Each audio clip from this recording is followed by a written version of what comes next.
Hello, and welcome back. These videos are based on the second edition RBT task list approved by the Behavior Analyst Certification Board. My name is Matt Prantom, and I'll be guiding you through section 12. In this section, we'll discuss measurement. RBT task list item A3, implement discontinuous measurement procedures, such as partial and whole interval and momentary time sampling. We will define discontinuous measures, provide a description of partial and whole interval recording, review considerations when using a percentage measure, review the concepts of time sampling and Charles criterion, and discuss planned activity check or play check. Contrasting discontinuous and continuous measurement.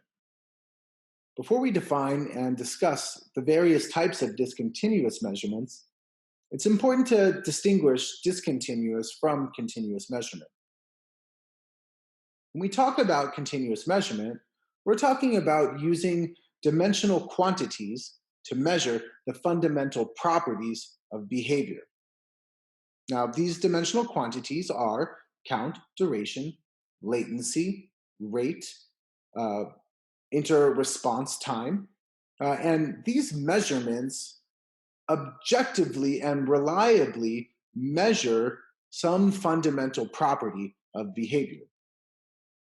All behavior can be classified by these fundamental properties: repeatability, temporal extent, temporal locus.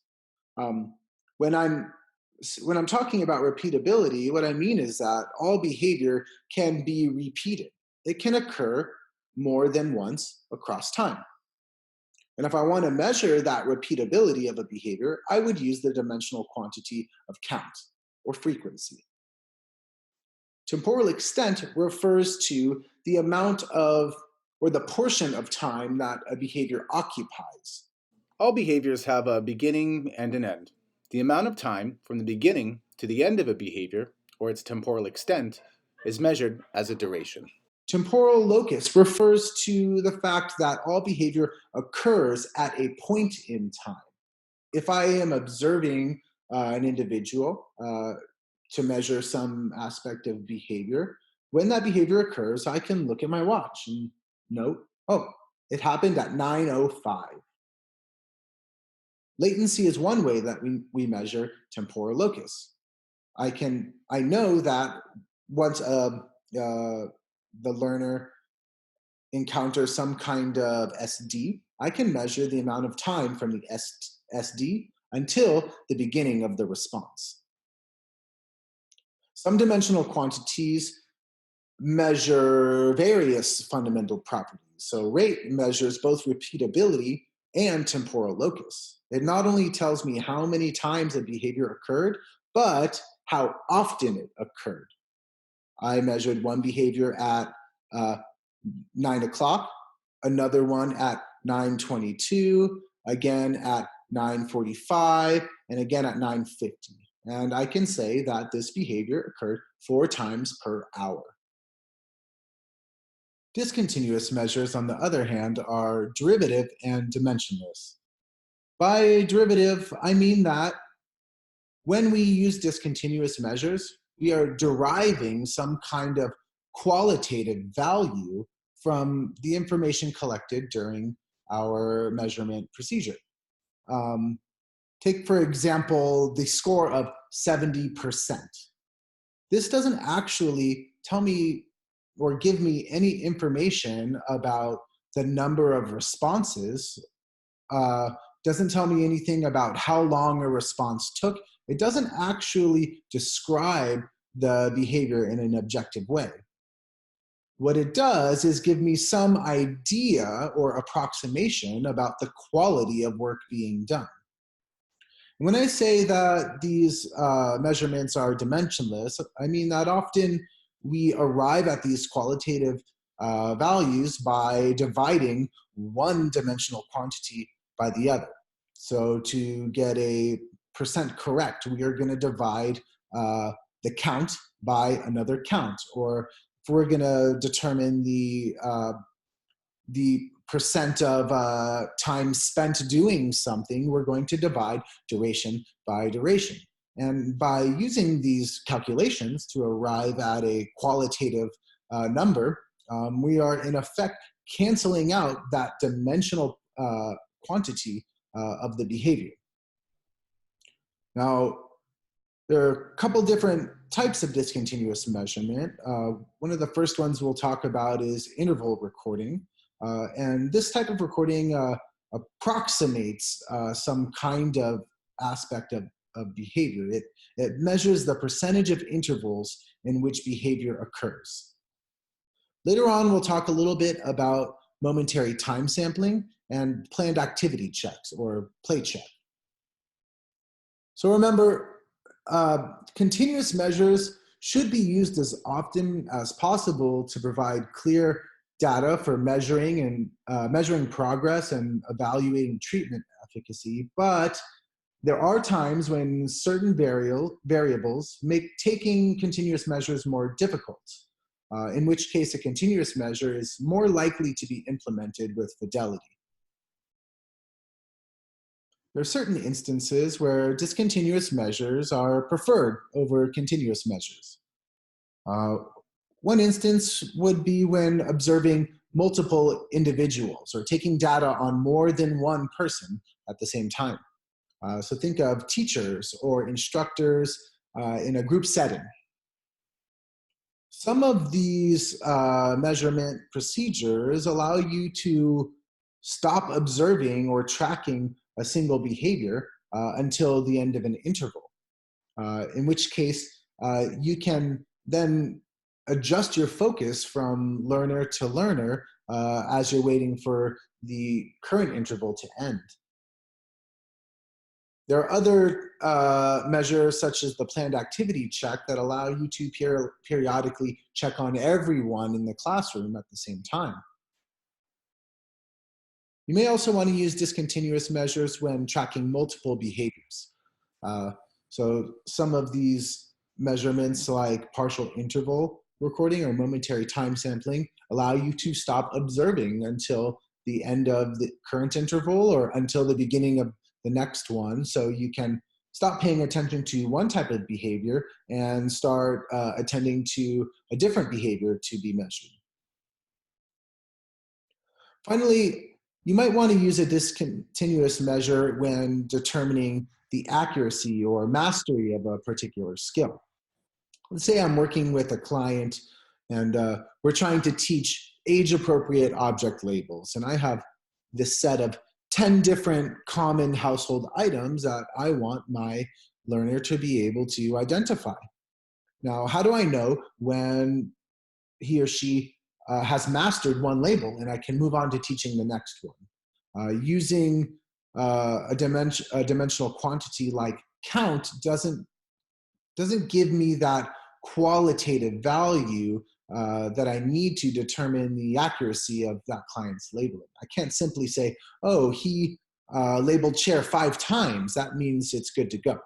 I might instead want to set some kind of criteria that this skill is mastered when the learner can identify chair on 4 out of 5 opportunities, or 80% of the time. That's pretty accurate. And I'm going to say this one is mastered, and I can move on from chair to the next item. The first 2 types of discontinuous measurements we're going to talk about are both types of interval recording. And an interval recording approximates behavior by measuring the occurrence of a target behavior within an interval across multiple intervals during an observation. So with this method, an observation is broken up into equal intervals of time. Let's say I'll be observing an individual for 5 minutes, and I want to break it up into 10 different intervals. So each interval is going to be 30 seconds long.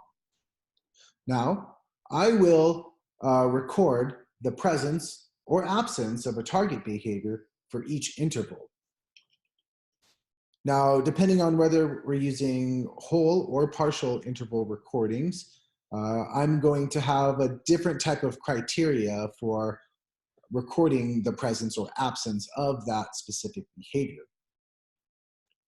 Now, if you look at this example data sheet we have here, there's some important information that should be included in every interval recording data sheet.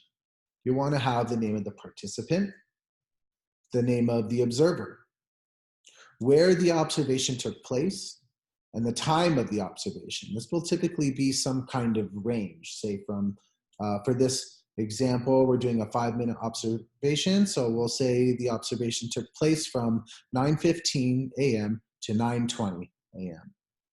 You'll want to note, if it's not present above each box, the length of each interval, and you'll want to specify the target behavior.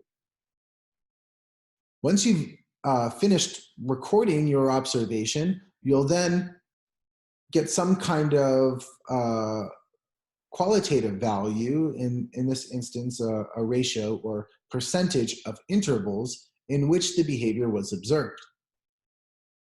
With partial interval recording, the target behavior is recorded if observed once or more within the interval.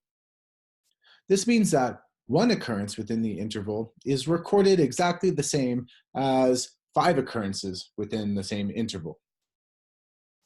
For these reasons, the observer can stop observing as soon as the individual engages in one instance of the target behavior.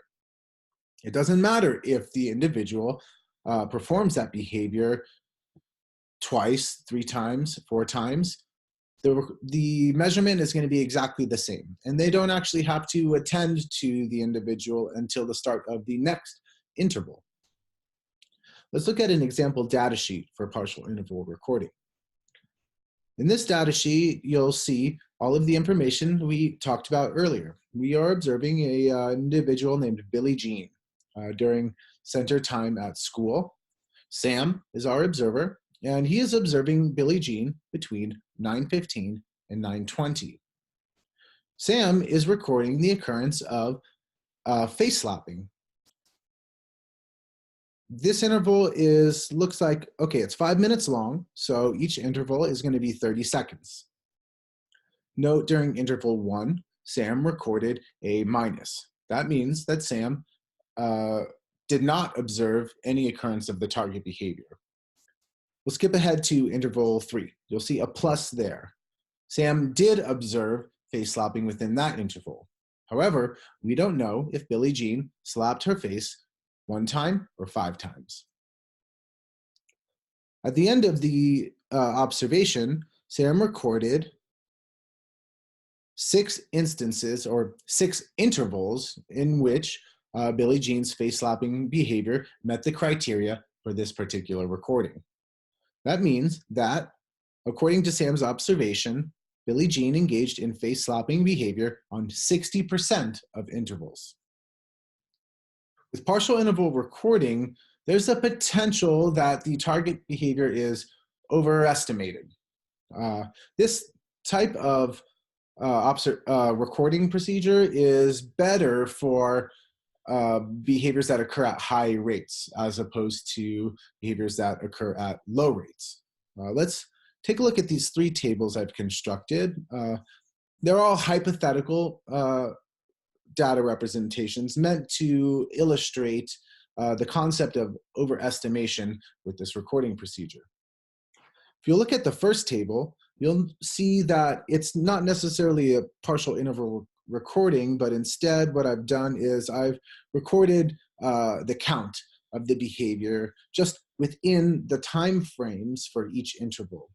And you'll see pretty high rate of behavior occurring within some of these intervals, sometimes 4 times, sometimes 6 times.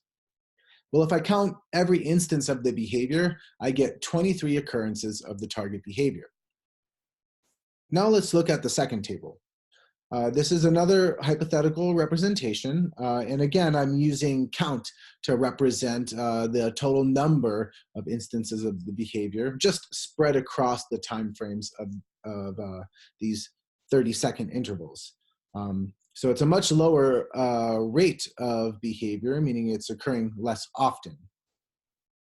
Now, if you take a look at the third table, this would be a partial interval recording of both the first and second set of data.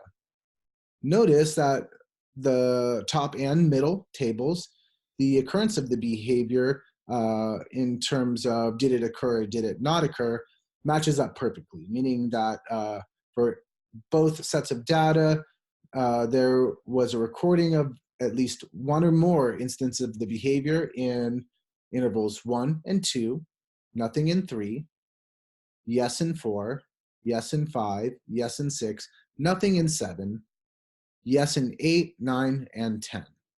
So if we were using a partial interval recording to record the behavior for both of these two sets of hypothetical target behaviors, we would get the same result. We would get that the target behavior was observed in 80% of intervals.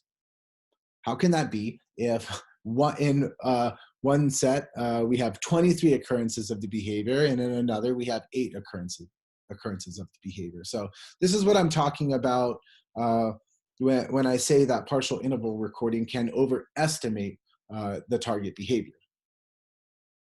Here are a couple more hypothetical illustrations of data and how partial interval recording can kind of skew or give an inaccurate representation of data.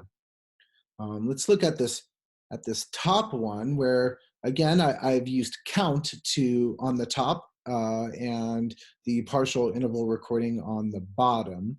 You'll notice that on the top, we're looking at a total of 24 instances of the target behavior.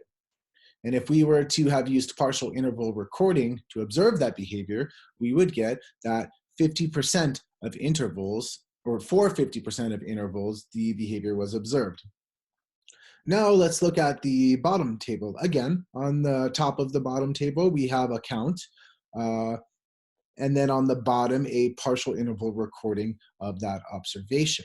On the top, within each interval, there's no more than one occurrence of the target behavior, and we have a total count of 9 instances. However, if we were to use the partial interval recording to observe this behavior, we would show that the behavior was observed in 90% of intervals. How can it be that for behavior that occurs 24 times in 5 minutes, using the partial interval recording is said to have only occurred on 50% of intervals, where a second set of data shows that a behavior that occurs at a rate of 9 times for 5 minutes only occurs way more on 90% of intervals. So you can see how the behavior on the top occurs at a much higher rate and the behavior on the bottom occurs at a lower rate, but using the partial interval recording, it makes it look like the less frequent behavior is happening more frequently. With whole interval recording, the target behavior is recorded if it occurs for the entire interval. The target behavior is not recorded if it occurs after the beginning of the interval, ceases before the end of the interval, or doesn't occur at all. Again, Sam is observing Billie Jean, this time during a group reading activity at school, where the entire class has a book open and they're reading along, or they're following along to a recorded version of the story on cassette. And the children are required to use their index finger to follow along with the words as they hear the story being read. Sam is going to record all instances in which Billie Jean is correctly following along with her index finger for the entire 30 seconds of each interval. Our observation starts at 9:15 and ends at 9:20. If you look down at the different intervals, this time I've labeled them with timestamps, just to illustrate a later point that I'm going to make. And you'll notice the very first interval is labeled 9:15 and 30 seconds. This is going to be the end of the first interval. So Sam starts recording at 9:15, and that interval ends at 9:15 and 30 seconds. The next interval starts at 9:15 and 30 seconds and ends at 9:16 9:16, and so on until 9:20. You'll see here that Billie Jean was not observed to follow along for the entire interval for the first two intervals. Then, for the third interval, from 9:16 to 9:16 and 30 seconds, she did follow along with her index finger for the entire interval, and so on. According to this data, Billie Jean was following along for the entire interval of 30 seconds on 60% of intervals. This recording method has the potential to underestimate behavior. So it's the exact opposite of our partial interval recording. In a hypothetical scenario, say that Billie Jean did in fact follow along for 30 seconds. However, she was following along from 9:15 and 35 seconds to 9:16 and 5 seconds. This is an entire 30-second duration for the behavior, but because she didn't start reading until 5 seconds after the first interval, and she stopped reading before the end of the second interval, Sam has recorded that the behavior was not observed for the first two intervals. This is an example of when dimensional quantity of behavior, like duration, would perhaps be more appropriate. Because Billie Jean did in fact follow along for 30 seconds, that's the duration that the behavior persisted for, but it just didn't match up with the way Sam's timer was set at that time. Let's do a quick review of our different interval recording procedures before moving on to an active guided review in the next slide. With partial interval recording, you count the behavior if one or more instance of the behavior is observed within an interval. This recording method tends to, or at least has the potential to, overestimate the behavior being observed. And for this reason, we're more likely to use it when we're looking at behaviors targeted for decrease. Let's say you have a client who engages in very dangerous self-injurious behavior. Well, it's better to have an objective, perfectly accurate representation of that behavior, but if you have to use an interval recording procedure, it's better to overestimate this dangerous behavior than to make it look like it's not occurring at all. With whole interval recording, you count the behavior only when the behavior occurs for the entire interval. This recording method tends to underestimate behavior. And for this reason, we use it mostly for behavior that we're going to target for increase.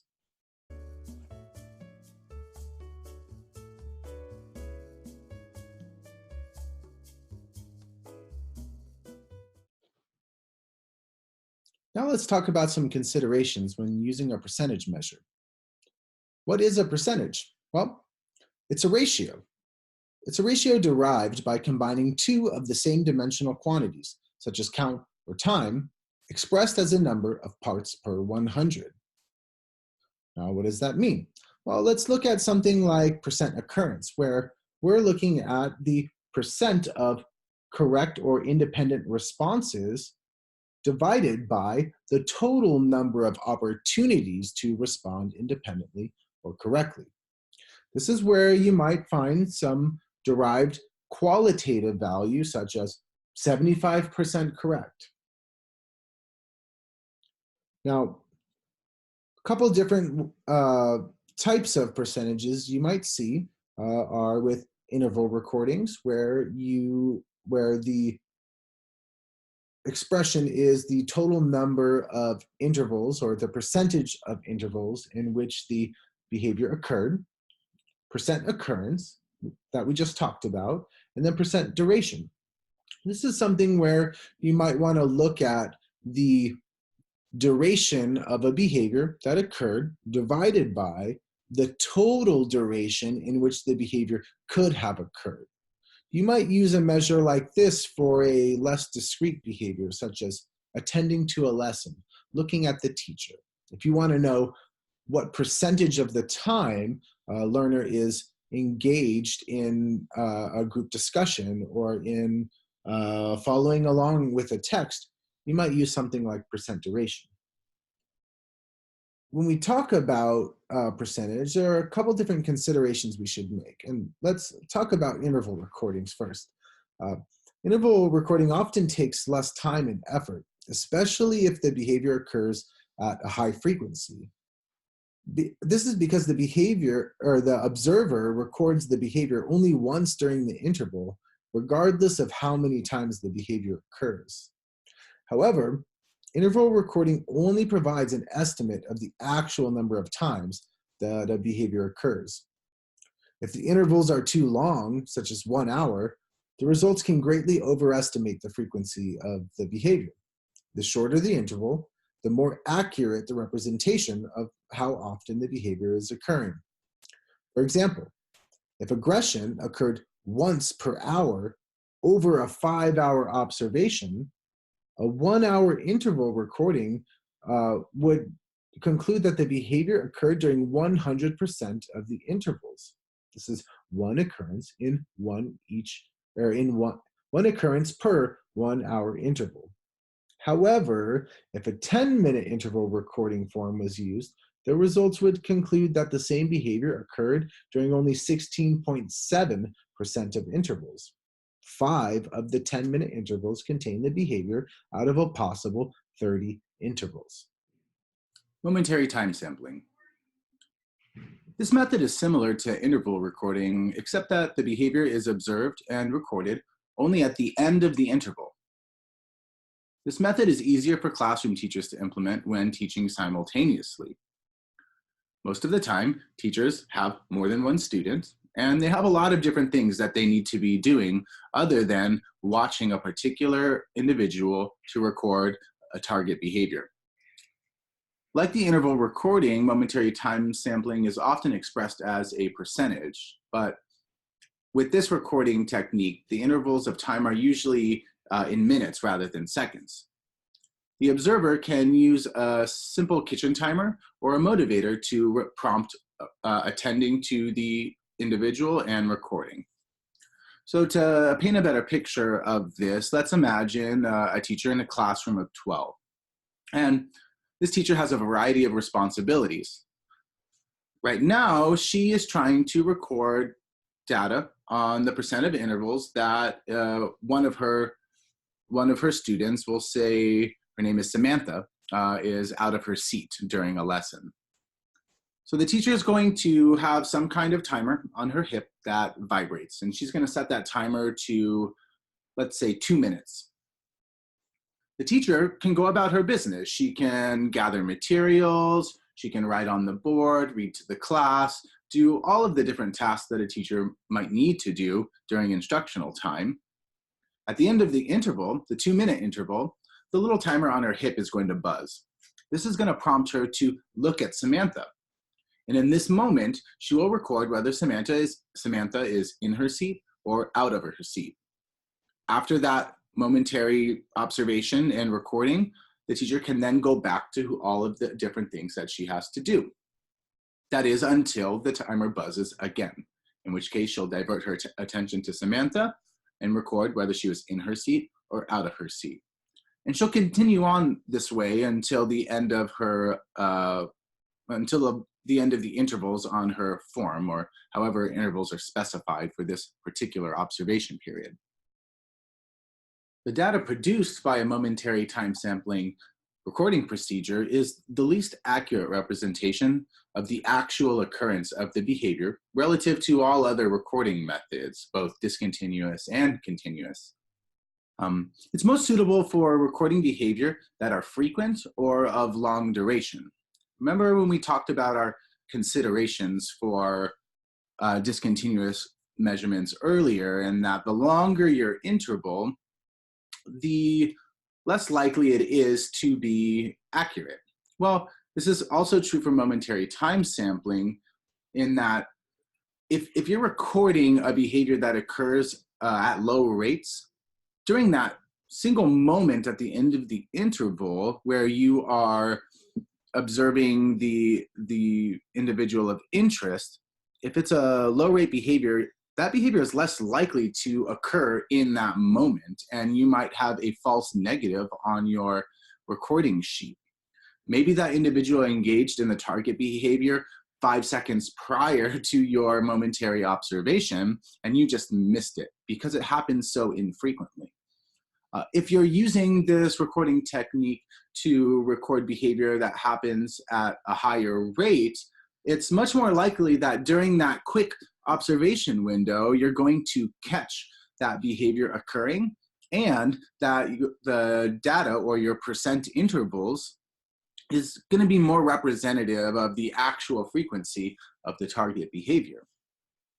So if you're thinking about using momentary time sampling, it's probably the most simple of all of the recording procedures, in that it requires the least amount of attention and the least amount of work. So if you're getting ready to do something like this, here are a few steps that can help get you ready. You want to decide on what intervals you're going to use, and use specific time intervals. Remember, in MTS, we're going to be using intervals more on the minute scale of time rather than seconds. So use a specific time interval like 3 minutes. Have some kind of device to cue yourself to observe the individual at the end of your intervals. This can be some kind of a timer on your hip, or maybe something you set on your phone. Whatever it is, it needs to be something that's going to get your attention and remind you to attend to the individual of interest at the end of every interval. During that brief observation window, note whether the behavior was or was not occurring at the end of each interval. Remember the disadvantages of using momentary time sampling recording procedures. The observer, you, may miss a lot of behavior when using this procedure. And the longer the time sampling interval, the less accurate the data. Time sampling.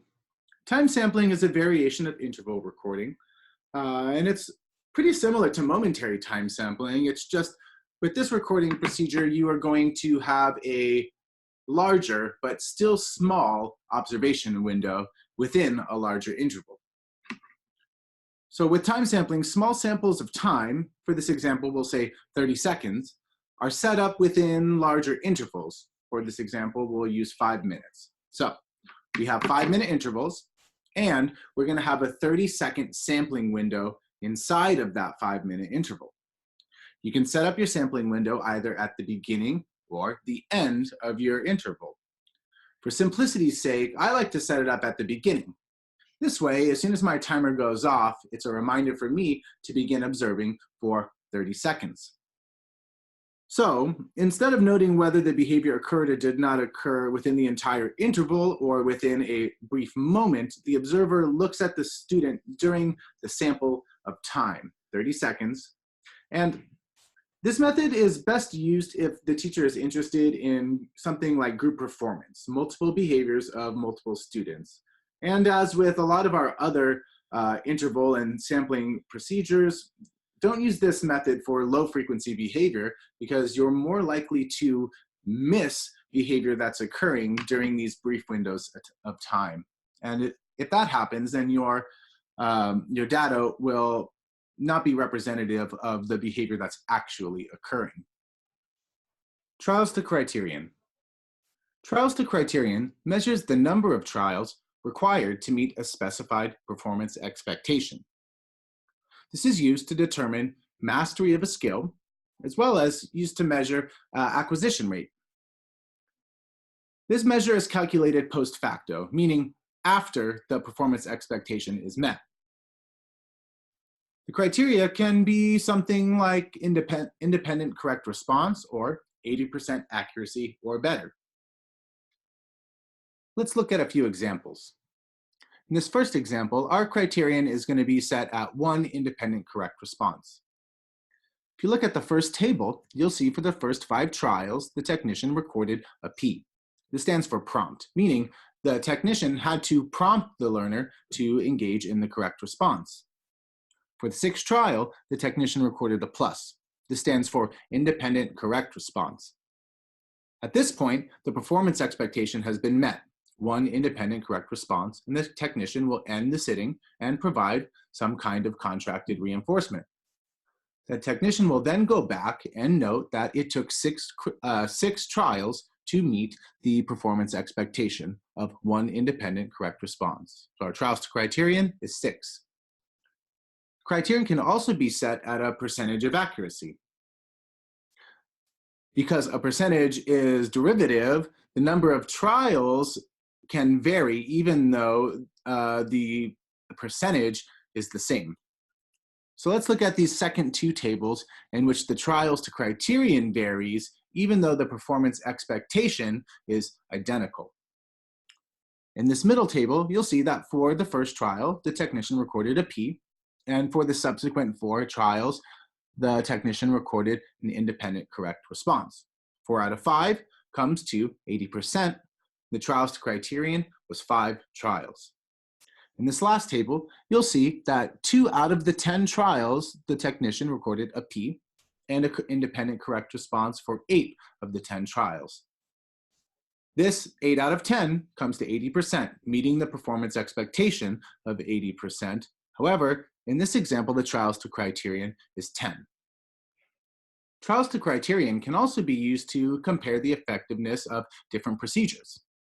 On this graph, we're comparing 2 different procedures, errorless learning procedure and a plain discrete trial training procedure in which incorrect responses are permitted. You'll see that on average, in the errorless learning procedure, it takes less trials to meet the performance expectation than with the discrete trial training procedure. We might conclude that for this particular learner, that an errorless procedure is more effective and faster for teaching new skills.